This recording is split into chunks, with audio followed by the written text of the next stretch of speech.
Estamos aqui com o Luiz Carlos Prestes Filho, uma pessoa que se dedicou ao cinema, às artes em geral e também à economia da cultura, que é um tema da nossa conversa de hoje. Mas antes é preciso dizer que Luiz Carlos Prestes, em função do exílio de seu pai, passou 16 anos na antiga União Soviética. 13 anos? 13 anos, corrija. Então, nessa ocasião é que ele estudou cinema e se tornou um cineasta formado na escola russa. Isso. Né? E já fez alguns filmes no Brasil, mas ele tem se dedicado, sobretudo, a estudar a economia do carnaval, a economia da cultura de uma forma geral, onde ele elaborou conceitos próprios. Fala sobre isso aí, o Prestinho. Eu agradeço aí, Salomão, por essa conversa. Esse tema, a economia da cultura, é um tema que eu comecei a estudar numa época quando praticamente ninguém estudava ele no Brasil, isso é 1998.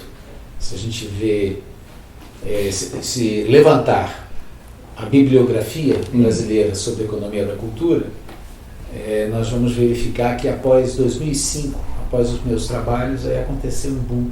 As universidades começaram a se dedicar a esse tema, surgiram teses de mestrado, de doutorado, e inclusive foi criado o Departamento de Economia da Cultura no BNDES, a Superintendência de Economia da Cultura no Governo do Estado do Rio, a Diretoria de Economia da Cultura no Ministério da Cultura. Virou moda.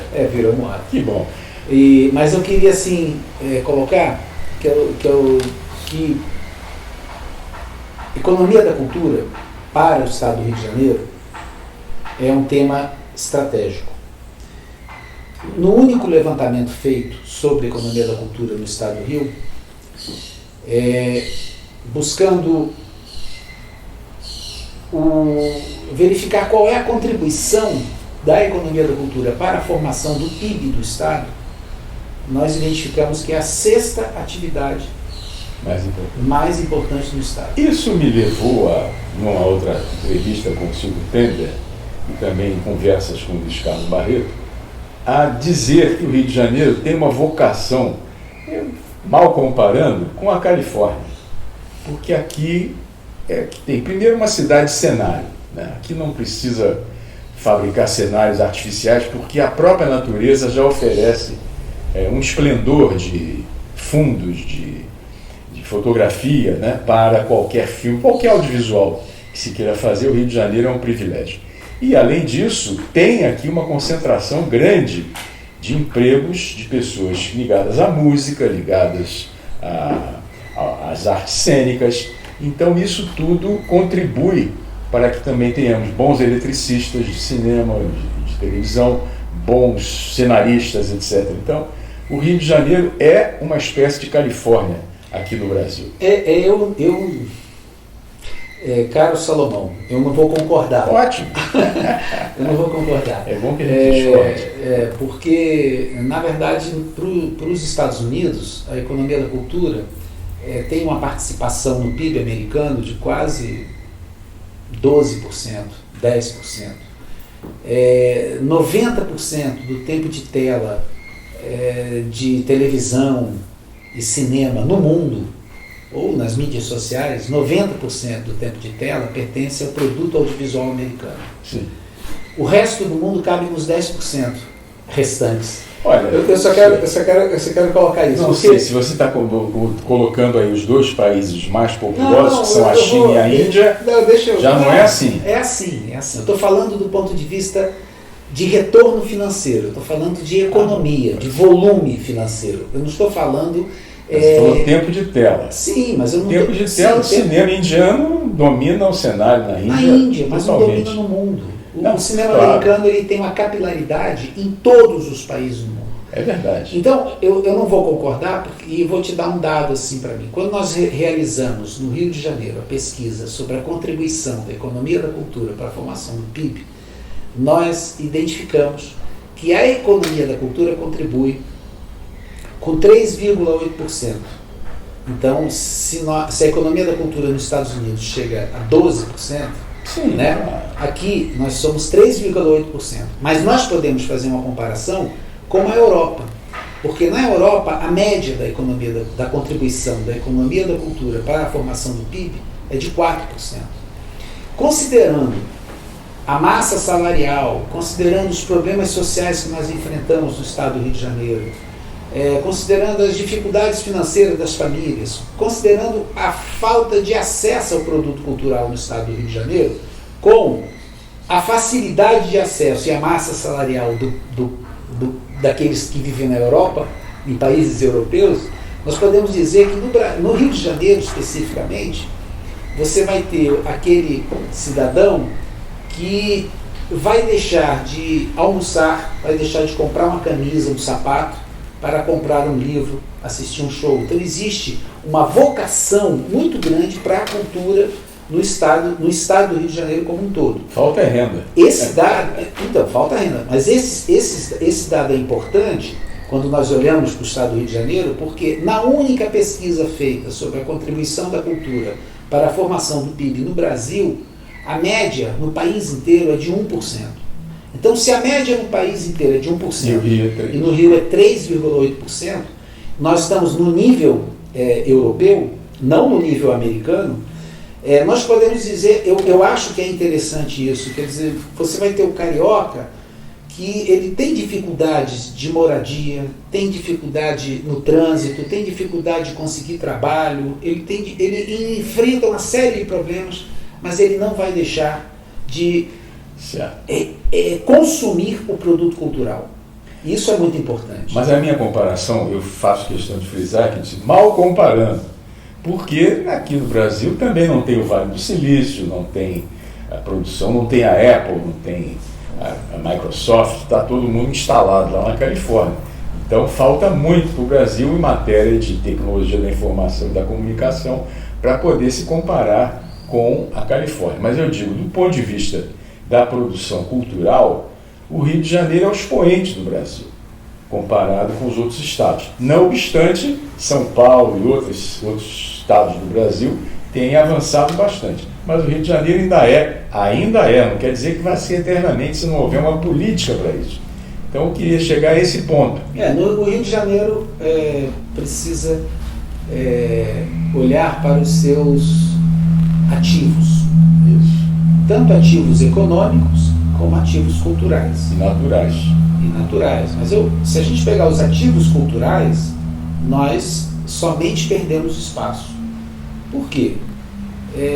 Imagine hoje, vamos ver aí o setor da indústria gráfica e editorial, de livros, jornais e revistas.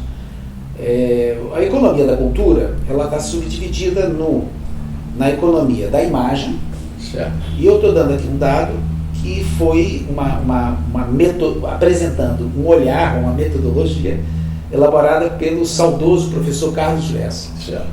A economia da imagem, ela vai atingir principalmente o cinema e a televisão. Eu diria a televisão e o cinema. A economia do som, nós vamos ter a música, vamos ter rádio, né? E a economia da indústria gráfica e editorial de livros, jornais e revistas. Se o Rio de Janeiro era o estado que ocupava o primeiro lugar na área do setor gráfico, né? Hoje nós já somos o 7º, já perdemos. Primeiro perdemos para São Paulo, depois perdemos para o Paraná, depois para Minas Gerais, e só perdemos, né? E o mais importante, além de perder em volume, né, perder em faturamento e perder nós perdemos também na infraestrutura científica e tecnológica. Infelizmente, muitas gráficas nossas hoje fazem um trabalho quase que heróico, resistem. Você tem gráficas que conseguem se atualizar. Se nós pegamos, por exemplo, o setor do cinema, se a TV Globo sair do Rio de Janeiro, não vai ter praticamente esse setor de cinema, o setor de audiovisual, ele vai perder muito, né? E então é muito importante uma política pública para a manutenção do Projac. Pois é, mas eu acho que é isso que está faltando no governo do Rio de Janeiro, do Estado. O município ainda tem uma distribuidora de filmes, etc., que é uma forma de participar, né, a administração municipal participar desse segmento. Porém, o governo do Estado não tem uma política de fortalecimento. Nem o governo do Estado tem política para atender também o setor de som da indústria fonográfica. Nós temos aqui quem manda na indústria fonográfica no Brasil. São as majors americanas. Sony, BMG, Warner, Universal, EMI. Mas nós temos aqui no Rio de Janeiro uma empresa que é um patrimônio do Brasil, que é o ECAD, o Escritório Central de Arrecadação e Distribuição de Direitos Autorais. Tem uma capilaridade enorme na distribuição de valores arrecadados para os compositores. Eu não quero falar aqui nos valores arrecadados para as multinacionais, porque eu penso que quando nós falamos de políticas públicas, nós temos que chegar no cidadão. Por exemplo, no meu grande amigo João Roberto Kelly. Né? Ele vive de quê? Ele é autor, ele é o rei das marchinhas de carnaval. Se ele tem as marchinhas dele e o dinheiro não chega, é porque tem alguma coisa errada. Né? Mas, na verdade, nós não temos políticas públicas do governo municipal, do governo estadual, para atender o setor da economia do som, da imagem e do setor gráfico editorial. Mas eu vou mais longe, Salomão. Esses setores não são visualizados nem pela Associação Comercial do Rio de Janeiro. A Associação Comercial, se nós estudarmos em detalhe as atividades da Comissão de Cultura da Associação Comercial do Rio, é uma atividade totalmente periférica. Mas ainda lá existe um setor cultural que tenta discutir alguma coisa. Agora, se nós entrarmos na Federação das Indústrias ou na Federação do Comércio, aí não existe nada.